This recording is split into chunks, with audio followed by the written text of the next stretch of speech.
Hello guys, সবাই কেমন আছো? আশা করি অনেক অনেক অনেক ভালো আছো। আমিও চলে আসলাম নতুন একটা ছোট্ট ব্লগ নিয়ে। তোমাদের ভালো লাগলে অবশ্যই লাইক, কমেন্ট অ্যান্ড শেয়ার করে দিও।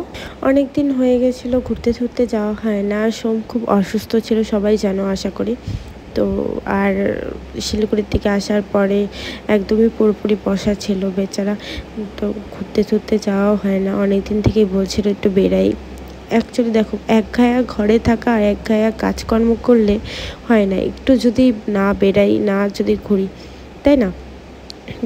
তাই ও বলেছিল চলো আজকে একটু ছুটি আছে, তো ঘুরে আসি। রবিবার ছিল, এটা অনেক দিন আগে, মানে 1 সপ্তাহ হয়ে গেছে, কিন্তু আমি এডিট করে ছাড়তে পারিনি। তাই ভাবলাম যে আজকে এডিট করে ছেড়ে দিই।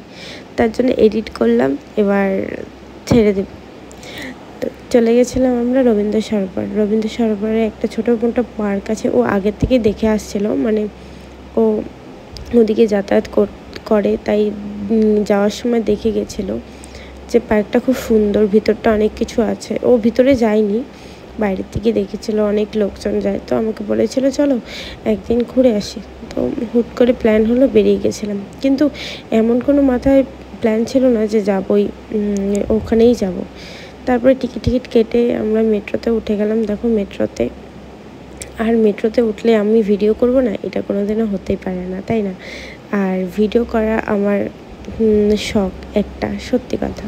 তো যাই হোক, এবার উঠে গেছি মেট্রোর থেকে ওখান থেকে চলে যাব রবীন্দ্র সরোবরে। এই যে রবীন্দ্র সরোবরে আমরা নেমে গেছিলাম মেট্রো স্টেশনে প্রায়ই ভিড় থাকে, মোটামুটি নর্মালি ভিড় থাকেই। তো মেট্রো স্টেশন থেকে বেশি দূর ছিল না, হাঁটা পথে কিছুটাই ছিল। তো আমরা যাওয়ার পথে এই যে দেখো রাস্তাঘাটগুলো, আমার না খুব ভালো লেগেছে জানো তো। জায়গাটায় গিয়ে রাস্তাঘাট বলো যাই বলো, আমার খুব ভালো লেগেছে। একদম খুব সুন্দর জায়গা ছিল, যেখানে ভিডিও করা, শ্যুট করার একটা ভালো জায়গা। মানে এখানে যদি ভিডিও শ্যুট করা হয় সত্যি খুব সুন্দর আসবে, নেচার খুব সুন্দর। আমার তো খুব ভালো লেগেছে। এখানে যাই একটা শান্তি, একটা আলাদাই শান্তি আছে। হ্যাঁ, এটা ঠিক লোকজনের ভিড় ছিল, সেদিন রবিবার ছিল, তার খুব লোকজনের ভিড় ছিল।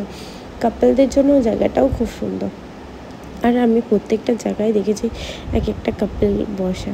তো যাই হোক, আমরাও হাঁটতে হাঁটতে বলছিলাম আমাদের দিনগুলো কত সুন্দর ছিল আগে, বিয়ের আগে।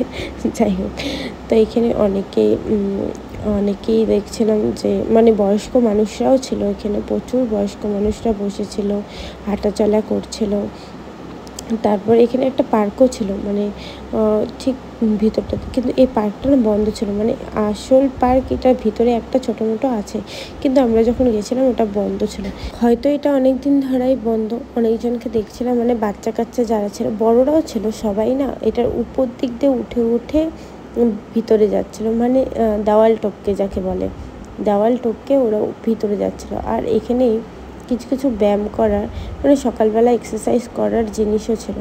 এখানে যা দেখলাম যে একটা রিং ছিল, তারপর সাইকেল টাইপের জিনিস ছিল। দেখো ওরা উপর থেকে ডাঙ্গিয়ে ওরা ওই পারে যাচ্ছিল।